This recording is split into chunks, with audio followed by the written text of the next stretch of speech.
Moto B200 Evo. One of the head-turner old-school cruiser bike na gawa ng isang Italian motorcycle bike company na Benelli. First release ito sa Pilipinas noong end of year 2020. The Moto B is powered by 197 cubic centimeter air-cooled 4-stroke single-cylinder na kayang mag-produce ng 12.7 horsepower at 5,400 RPM at 13.5 Nm of torque sa 6,000 RPM. Masasabi natin hindi lang talaga puro forma ang motor na ito dahil meron talagang ibubuga.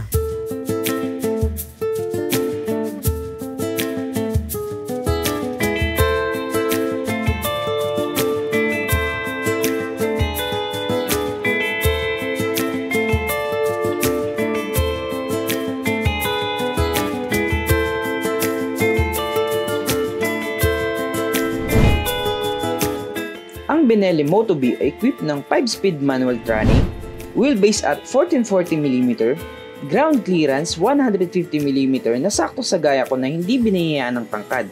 Meron itong dry weight na 156kg o 344 pounds. Mayroon din itong telescopic coil spring rear suspension, swabing-swabe rin ang braking system na mayroong single disc brake both rear and front. Moto B has 90x90 and 17 inches mag size sa front. At 130x90 15 inches mag size naman sa rear. Mayroon itong fuel cap na 11.8 liters na saktong-sakto for the long ride. Plus, this is also a fuel-injected motorcycle. Dagdag pogi points din ang brusco nitong datingan at classic looks na talagang nakaka-amaze. Equip ang Moto B ng halogen headlamps at bulb type naman ang mga nasa bandang rear. Ang display ay fully digital LCD console na din para mas madaling maunawaan. The Benelli Moto B200 Evo current price at 125,000 pesos.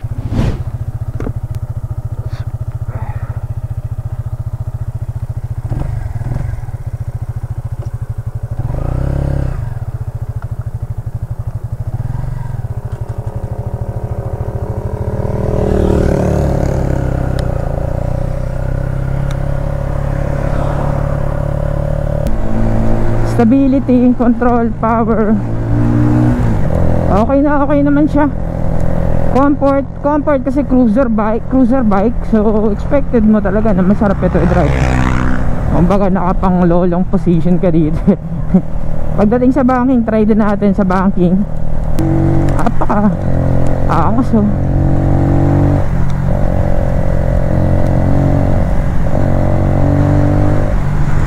Hindi pa lang natin siya pwedeng i-birit kasi braking period to. Pinahiram lang tayo ni Kuya Jeff. Napaka solid talaga, napakaganda, sobrang sarap i-drive. Comfort na comfort eh, no? Try nga natin mag no hands. Ayun no, nakakapag no hands. Kaya lang medyo mabigat.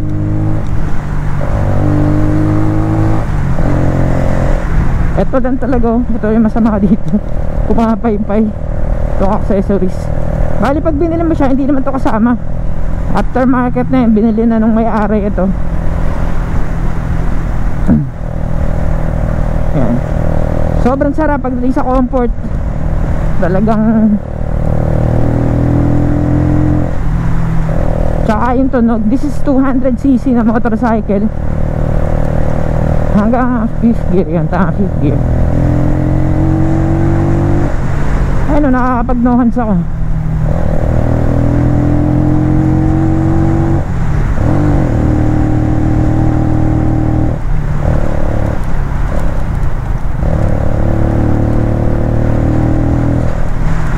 Shifting solid na solid.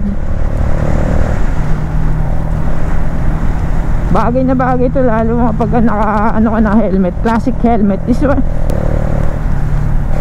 sobrang solid. Talagang lang, para lang din naka scooter oh. Kasi nga smooth to smooth nung kanyang shifting sa gear. Ang laki ng gulong, hindi ka matatakot. Ang laki ng gulong.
lang talaga, nakakainis yung ano, lumilipad.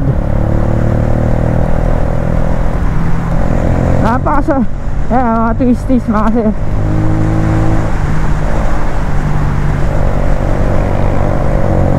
Kaya oh, nababanking, pwede siyang i-banking ha.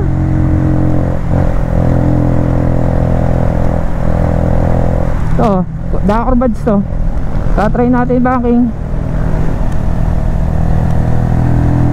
Pwede, nababangking siya.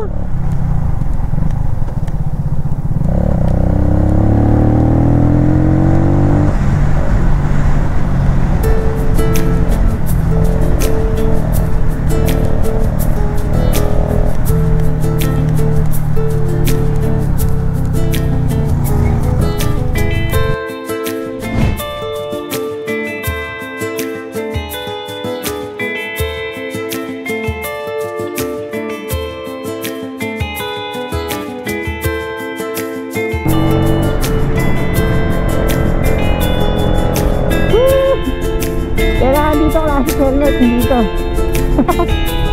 Napaka-solid.